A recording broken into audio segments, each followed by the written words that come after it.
Good morning, sir. I am Marina El Jacinto, and the topic is the School Head and School Based Management, or SBM. Okay, the School Head and School Based Management. And when we see SBM, it is a school wherein the head has power to direct the students for their learning and development goal. So, the head So the head of school has the responsibilities to talk to the students to ensure their learning goals. So the head is may basihan sa pagmanage ng rules and regulation in school to the students, or what the what is the best things to do to the students. Problem of the school to the students. The problem number one is tardiness. What was the cause? The cause is late racing due to TV distance of home to school computer shop. So dahil sa computer shop, ang mag-aaral ay makakaranas ng tardiness. So that's why di na nila nanaising pumunta ng school.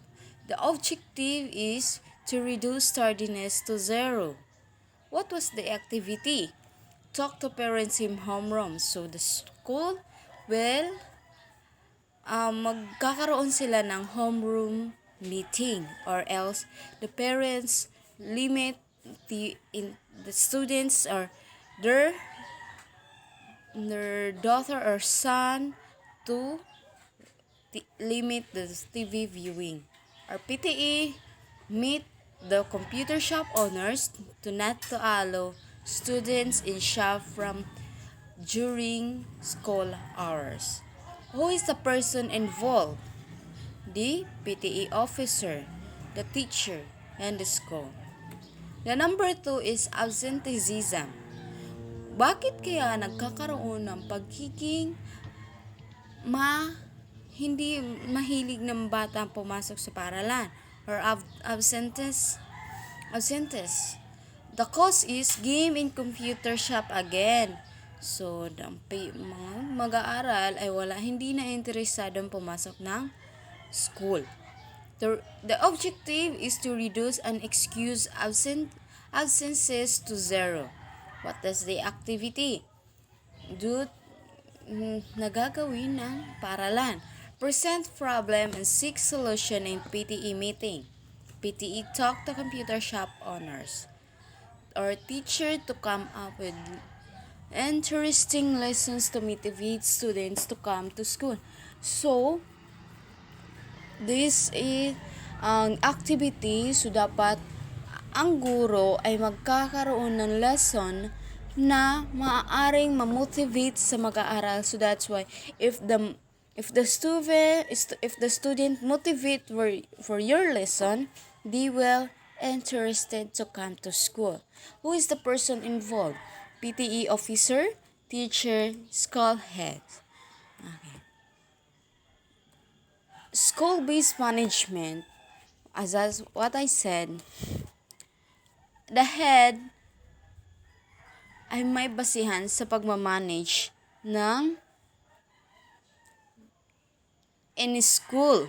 So, may the head has authority to develop their learning of the students. But bago yan mangyari, the head will talk to teacher, and the teacher, well, sila na yung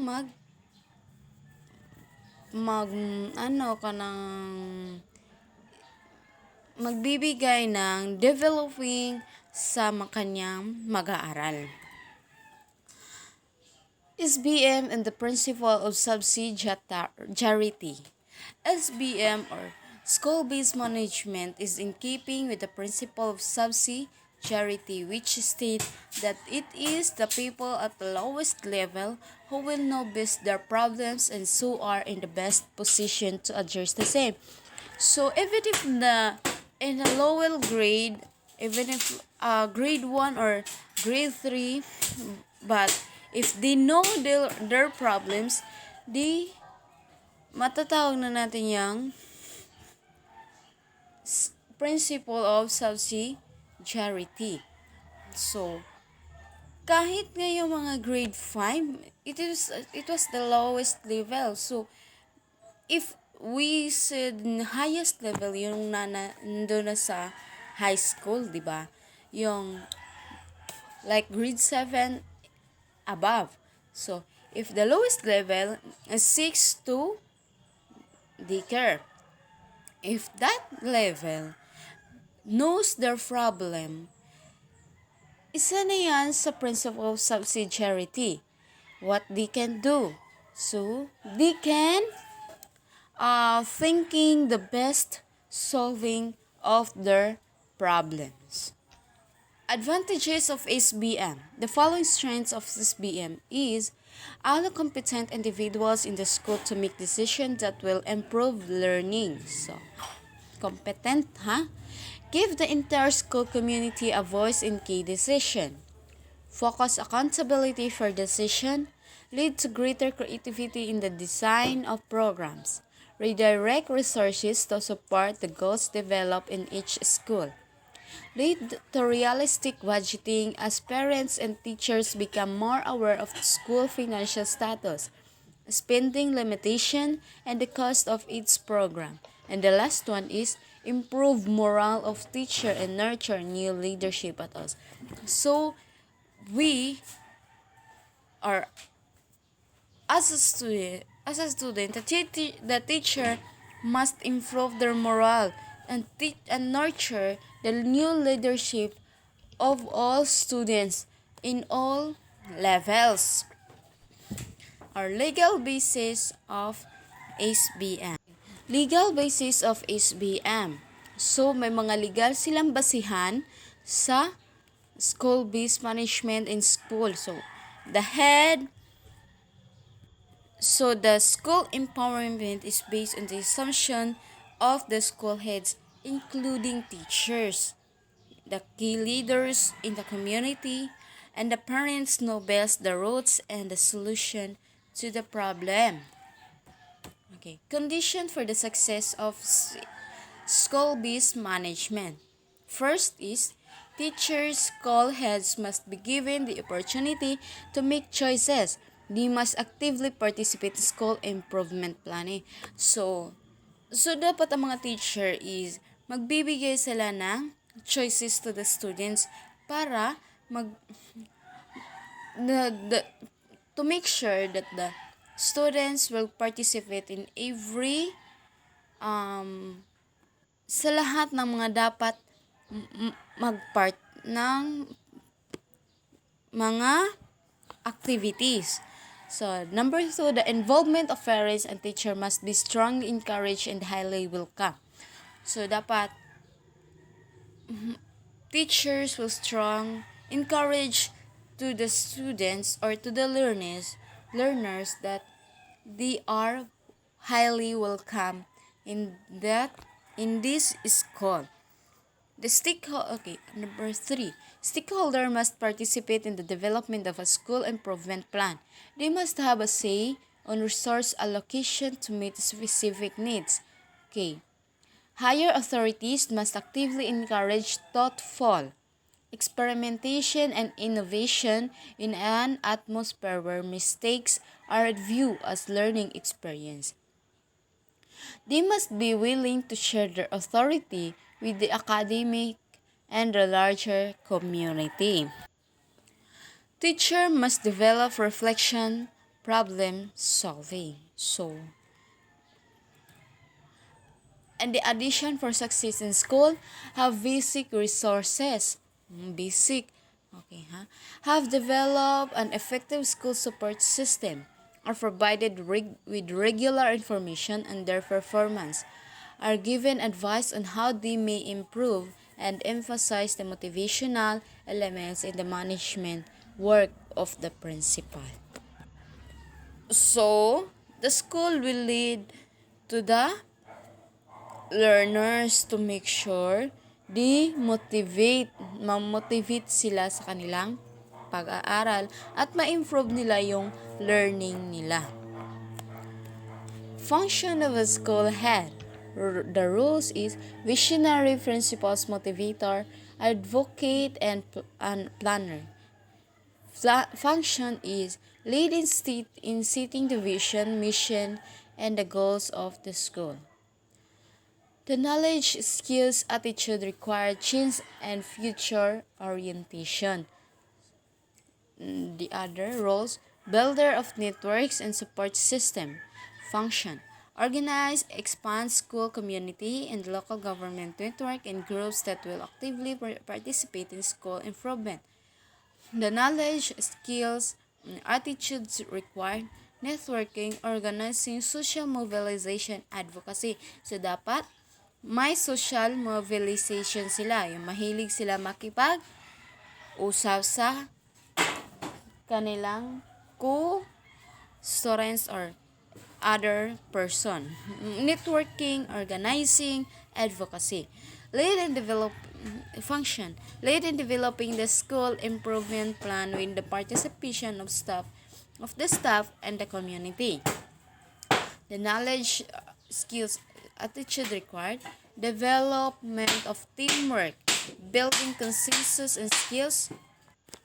And negotiation and conflict resolution. So, dapat mas ma-develop nila ang kanilang pagiging teamwork bilang mag-aaral. Okay. Curriculum developer. Create a physical and psychological climate and conducive to teaching and learning. The required is development of collective accountability for school and student performance. So, need sila og developments sa student performance. Fiscal resource manager. When we say fiscal, it is a financial resources management. Administer and manage all personal, physical, and fiscal resources of the school. So, sa ganyan paraan, may financial manager sa paaralan, hindi ba yung humahawak ng mga bayan ng mga aral and this required is fund management. Factors of school effectiveness based on research. For effective practice needs to be institutionalized for them to become part of the school culture. To build professional capacity and establish mechanism that support that continuing quality improvement of schools is an assurance that effective school even become more effective. Okay, ano ibig sabihin nito? Effective. So, the effective practices ay kailangang maitatag para maging become or para maging isang parte ng school culture. Philippine Accreditation System for Basic Education or PASB. Accreditation is a process of self-evaluation and peer reviewing. When you see self-evaluation, sarili lang natin ang i-evaluate natin o pwede rin halubilo tayo sa kaibigan natin and tingnan natin kung anong quality standards ang meron sila. Okay. Accreditation system. Okay, depende. Stakeholders are understood, implemented, maintained, and enhanced for continuous improvement of learner outcomes. So, pinapatuloy nila yung pagiging improvement ng kanilang learners. So, may mga operational framework tayo dito. The candidate status, accredited or initial accreditation, autonomous or re-accredited status, accreditation status, leadership and governance, curriculum and learning, accountability and continuous improvement, management of resources. There is a level 1 or developing, level 2 maturing, and the level 3 is advanced or accredited. Level 1 developing. When you say developing, the school nagapadayon or continues to develop the learning or the impact of the learning of the learners. So, naga-extend sa kanilang pag-tutor or need ng learner na mas improve or ma-develop nila yung learning nila. Okay, level 2, maturing. The school is introducing a sustaining continuous improvement process that integrates. So when you say maturing, even if the continuous improvement, ang learners is naga-mature yan sila. Through, gikan sa continuous improvements of developing nila, hantod nga sila magiging maturing or kanang mas mabilis na sila makaintindi. Or even if gaya na lang namin, madaling ma-come up yung mga dapat nilang matutunan. Maturing na, so dili na kay sila ingon nga hindi na ibig sabihin, hindi na kay kaan nga bata pa og pang hunahuna. Level 3 is advanced. The school is ensuring the production of intended outputs, outcomes, and meeting all standards of security in the school community and self-renewing and self-sustaining. So, level 3 is advanced. Even if the continuing the improvement, ang mag-aaral ay nag-a-advance sila yan na advance ng thinking yan sila. Advance, there is the learners and advance nag-a-advance sila ng thinking nila or thought nila sa kanilang pag-aaral. Factors that contribute to school effectiveness. Number 1 is human factors. A dynamic school head, highly selected, competent, and committed teacher. Highly motivated pupils with high expectation and a supportive community. Sa human factors, the pupils or the learners as a highly motivated and the school has a high expectation because of to that pupils or to that learners because may high motivated naman kasi sila kaya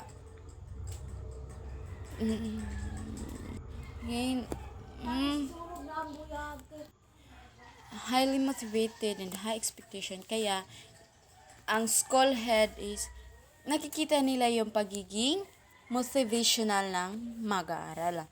Number 2, non-human factor processes. So, it refers to clear and shared vision, mission, or it is a focus. Expectation and vicious standards emphasize on accountability aligned curriculum, instruction and assessment is state, or depth standard efficiency or optimal utilization of resources and facilities, collaboration and communication, focus professional development in global and future orientation. So, these factors are exemplified with the high performance in school. So, okay. Itong dalawang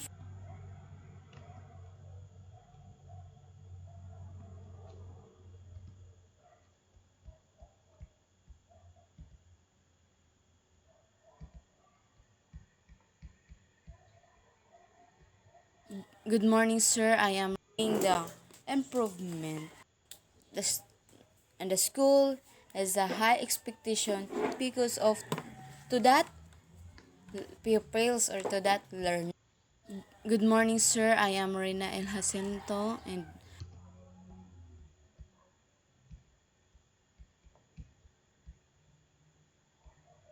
Good morning, sir. I am Rina El and the school has a high expectation.